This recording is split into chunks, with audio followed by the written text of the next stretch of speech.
పాత ప్రభుత్వం వెళ్తూ వెళ్తూ ప్రకటించలేదు సరే, కొత్త ప్రభుత్వం వచ్చిన తర్వాత పిఆర్సీ వేయకపోగా ఐఆర్ ప్రకటించాలిగా ఈ 16 నెలల కాలంలో. ఇప్పుడు మాట్లాడుకుందాం. మేము అది అడిగారు కాబట్టి చెప్పా ఆ గవర్నమెంట్ది.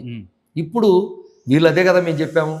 మీరు రాగానే మేము ఐఆర్ ప్రకటిస్తామన్నారు, రాగానే మంచి పిఆర్సీ ఇస్తామన్నారు, రాగానే మేము అవుట్సోర్సింగ్ ఉద్యోగులకి మీరు సంక్షేమ పథకాలు ఇస్తామన్నారు, బకాయిలన్నీ కూడా చెల్లిస్తామన్నారు, ఇవన్నీ అన్నారు. కానీ మాకు అనటమే కాదు, కనీసం చర్చలకు కూడా పిలవలేదు. అలాగే పాత ప్రభుత్వం మీరు ఒక మాట చెప్పారు, డిఏల విషయంలో ఎక్కడా పెండింగ్ ఉంచలేదు, కంప్లీట్ చేశారు. కానీ ఈ ప్రభుత్వం వచ్చినాక 4 డిఏలు పెండింగ్ పడిపోయినాయి. కాబట్టి వీటన్నిటి గురించి కనీసం చర్చించట్లేదు ఎందుకనే విషయాన్నే మేము గొడవ చేశాం. దానినే నిన్న సమావేశంలో ఆయనతో కూర్చున్నప్పుడు ప్రత్యక్షంగా ఆయన మాట్లాడిన మాటలు మాకు ఆ నమ్మకాన్ని, కాన్ఫిడెన్స్ని ఇచ్చినాయి. ఇప్పుడు పాత ప్రభుత్వంలో బకాయిలు పేరుకుపోయాయి అంటున్నారు.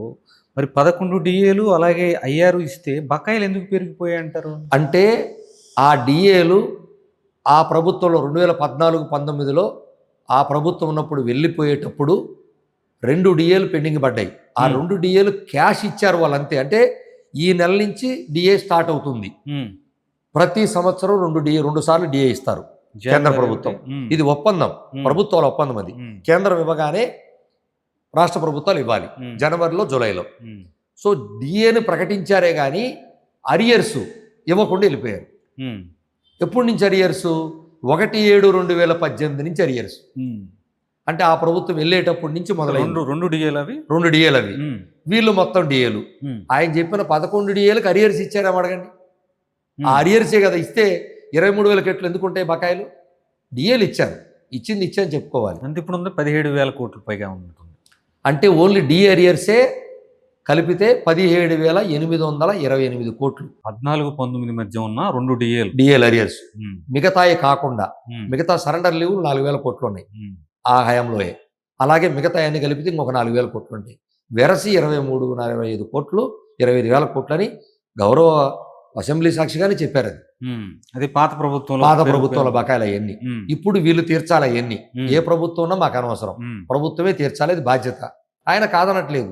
కానీ నాకు కొంత వెసులుబాటుని అన్ని కూడా చూసుకుంటున్నాను, చేసుకుంటూ ఇక నుంచి కలిసి మనం ప్రయాణిద్దామనేటువంటి మాటనే మాకు చెప్పారు. సో చూడాలి, మేము కూడా మొదలే కదా నిన్న. నేనే మొత్తం ఈరోజు చెప్పలేను, ఎందుకంటే ప్రారంభం నిన్న.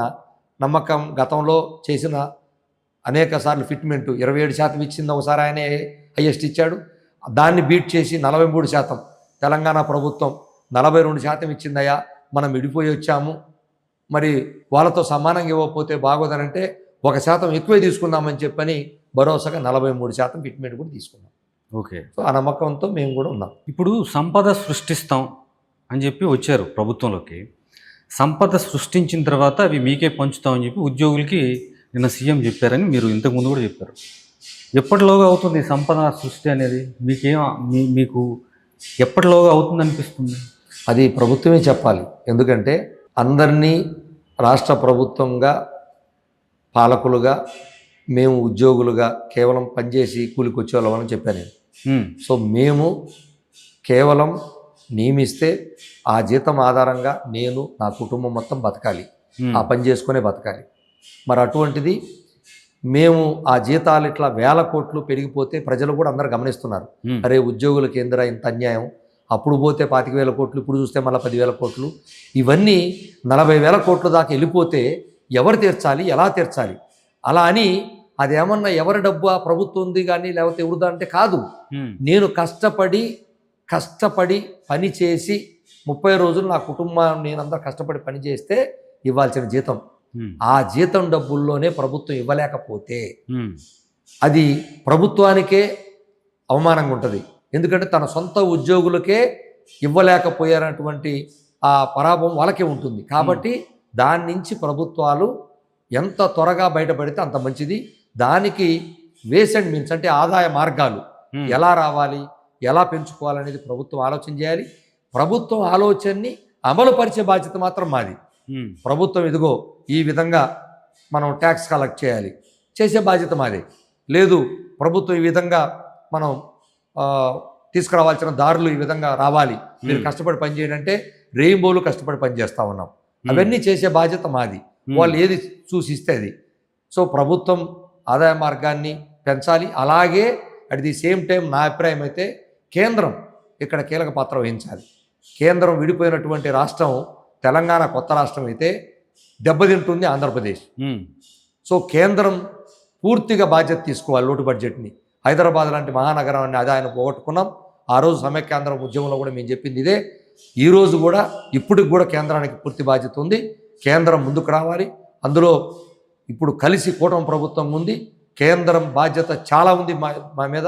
ఎందుకంటే మా ఉద్యోగుల్ని ఈ విధంగా రోడ్డును పడేసి వేల కోట్లు పెట్టడం అనేది మంచి పద్ధతి కాదు. ఎవరు కప్పు ఉంది చెప్పమనండి ఈ రాష్ట్రంలో? నేను అడుగుతున్నాను.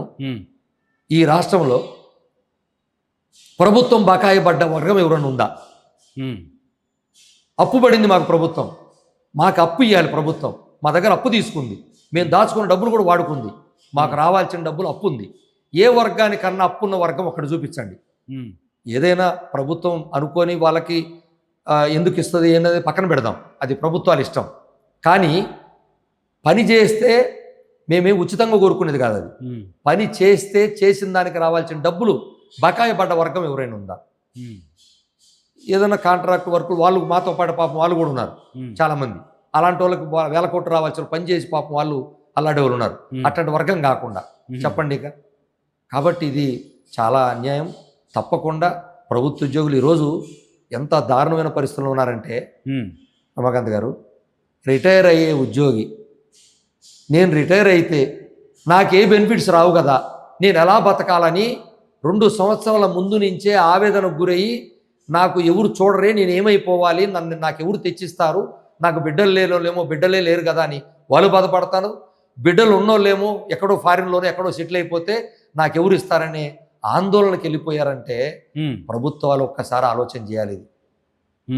చిన్న చిరు ఉద్యోగులం, క్లాస్ 4 4వ తరగతి ఉద్యోగి దాచుకున్న డబ్బుని వాడు దాచుకున్నాడు పెళ్ళిళ్ళకనో లేకపోతే ఇంకొక అవసరానికనో పెట్టుకుంటే ఆ డబ్బులు కూడా ప్రభుత్వాలు ఇవ్వలేని స్థితికి వస్తే, చివరికి చచ్చిపోతే మట్టి ఖర్చులు కూడా ఇవ్వలేని స్థితికి ప్రభుత్వాలు వస్తే అది ఎంతవరకు సమంజసం? ప్రజలు కూడా ఆలోచించాలి. ఎందుకంటే మేము ప్రజల్లో భాగం, మేము వేరే కాదు. ప్రజల్లో నుంచే సెలెక్ట్. ఇప్పుడు రేపు టీచర్లు వస్తున్నారు, ప్రజల్లో నుంచే కదా సెలెక్ట్ అయ్యి వస్తారు. వచ్చిన తర్వాత ప్రభుత్వ ఉద్యోగులు అయినంత మాత్రం మేము ప్రజల్లో భాగం కాకపోం కదా. మరి మా అందరికి అన్యాయం జరుగుతుంటే ప్రజలు ఊరుకుంటారా? ప్రజలు కూడా ఊరుకోరు, మా అందరికి సపోర్ట్ చేస్తారు. దానికి నిదర్శనం మేము 2022లో చలో విజయవాడ చేస్తే మా ఉద్యమానికి ప్రజలు ఎదురొచ్చి మజ్జిగ ప్యాకెట్లు, వాటరు బిందెల్లో తీసుకొచ్చి మాకు మా ఉద్యమానికి సపోర్ట్ చేసిన చరిత్ర ఉంది. కాబట్టి ఎప్పుడు ప్రభుత్వాలు అది మరవకూడదు.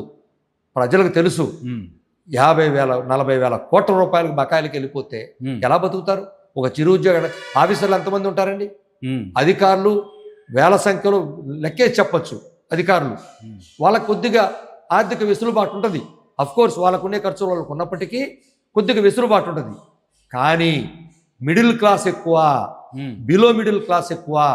వీళ్ళందరూ కదా ఈ వేల కోట్లు రావాల్సినటువంటి డబ్బులు రాక, వాడి పెన్షన్ రాక, వాడి జీతం సకాలంలో రాక అల్లాడిపోరు. కాబట్టి ఇది ప్రభుత్వాలు పునరాలోచన చేయాలి ఎప్పటికైనా.